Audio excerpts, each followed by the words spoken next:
ধারণ করবে রক্তিম বর্ণ। জ্যোতির্বিজ্ঞানীদের ভাষায় যাকে বলে ব্লাড মুন। গ্রিনিচ সময় বা ইউনিভার্সাল টাইম কোঅর্ডিনেট ইউটিসি অনুসারে ৭ সেপ্টেম্বর বিকেল ৩:২৫ শুরু হবে চন্দ্রগ্রহণ। বাংলাদেশ সময় রাত ১১টার পর থেকে দূষণমুক্ত স্থান থেকে উপভোগ করা যাবে এই ব্লাড মুন, যা স্থায়ী হবে প্রায় ৮২ মিনিট।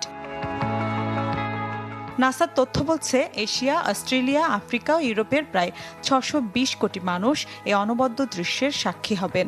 তবে আমেরিকা মহাদেশ থেকে দেখা যাবে না বিরল এই চন্দ্রগ্রহণ।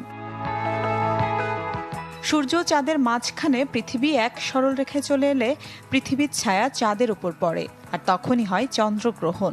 এ সময় সূর্য থেকে চাঁদে পৌঁছানো একমাত্র আলো পৃথিবীর বায়ুমণ্ডলের মধ্য দিয়ে প্রসারিত হয়, যার ফলে পৃথিবীর মানুষ চাঁদের লালচে বা রক্তিম চেহারা দেখতে পান। সবশেষ চলতি বছর মার্চে পূর্ণ চন্দ্রগ্রহণের সাক্ষী হয়েছিল বিশ্ব। মিলা খন্দকার, চ্যানেল 24।